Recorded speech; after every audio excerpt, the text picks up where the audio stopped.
Hello everyone, this is Persephone, and today we're going to talk about a life-changing concept, emotional reasoning. If you don't know, and I don't think you care, but I'm going to say it anyway, I use my time in quarantine to read various books that I always wanted to read and there was never time to. So, on top of the dystopian book club that we're going to continue, I'm going to be sharing things with you that I found very useful. Emotional reasoning is so important in my opinion that I'm going to make different smaller, shorter videos to apply it in different areas of life because my audience is diverse. To put it plainly, emotional reasoning means I feel in a specific way, so that must be true, aka treating your feelings as facts. That doesn't sound too scary if you first hear about it, but it can be very scary if you're a camgirl or if you're a phantom goddess, if you are any type of adult content creator. For example, there is this guy who comes into your room or who buys your Snapchat or who is watching your shows, whatever you're doing, and you're good at your job, so you convince him that the fantasy is feeling very, very real, and he feels that he has a connection with you. So he starts thinking, I feel that I have a connection with her, I feel that I'm in love with her, so it must be true.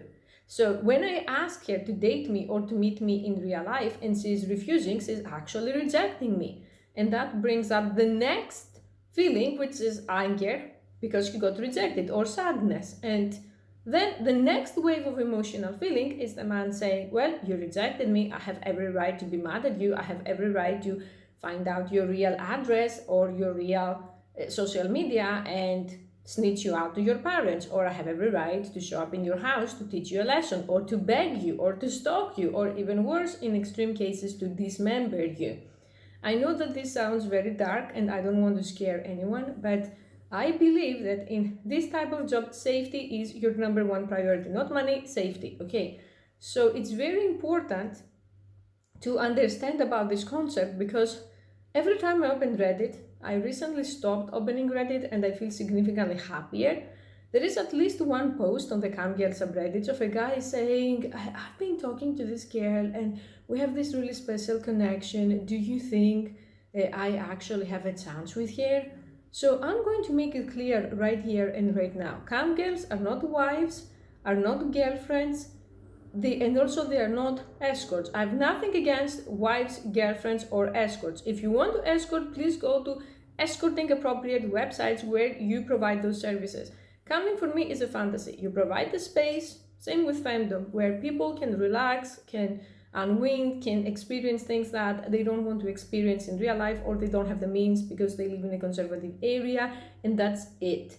It's not a place to build connection or to find love.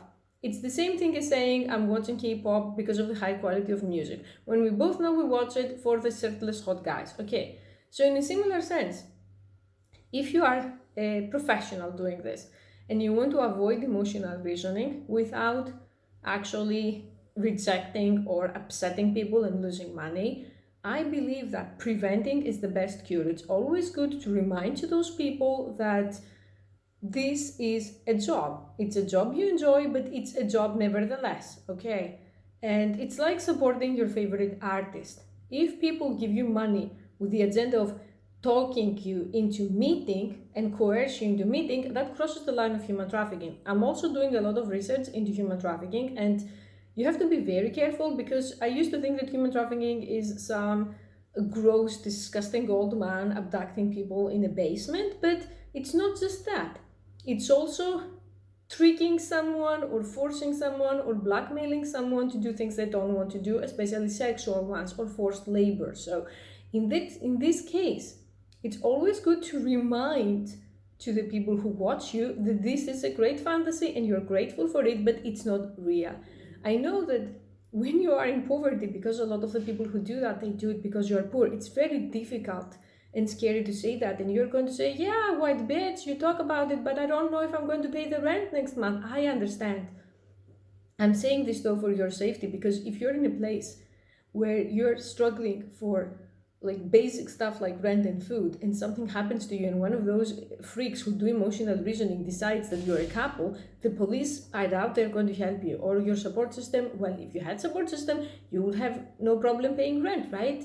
So The first thing is to remind people that this is not real. This is a fantasy and a job, and if it feels real, it's because you are good at it, not that it is like some special connection. And honestly speaking, if every time someone was happy with me, I had a special connection, I would have 200 special connections a month. Like it doesn't work that way. To the men who are watching me, please remember this. If someone needs to get paid to spend time with you, it's not real. And I understand your feelings, and I don't think that someone's feelings don't matter. I think feelings in this case are a guide to show us what we are missing in life. So if you are missing love, if you are missing having a girlfriend, if you are missing companionship, that's normal and you shouldn't be ashamed of it. You're a human being after all, and human beings are social. We survived in packs like animals for thousands of years. So what you feel is pretty much thousands of years of human history telling you it's dangerous, you are alone, you need to find someone. But going to a campsite or going to a femdom site or going to a porn site to cover that need is not going to work. And the last thing, I know that I'm getting mixed opinions about that, and everything I say in my videos is my opinion. I believe that if you have a relationship and you are an adult content creator, it's good to share it. Not sharing it in a way of blasting it or cacking people who are not into the fetish or whatever, but if people ask you, are you single, and you are not single, I don't believe in faking being single. Because you never know, all it takes is one selfie of you and your husband, one selfie of you and your boyfriend being posted somewhere, and one of the guys who are delusional and they have like the idea that you have some special connection can actually feel rejected and show up to murder you, and you won't even know why.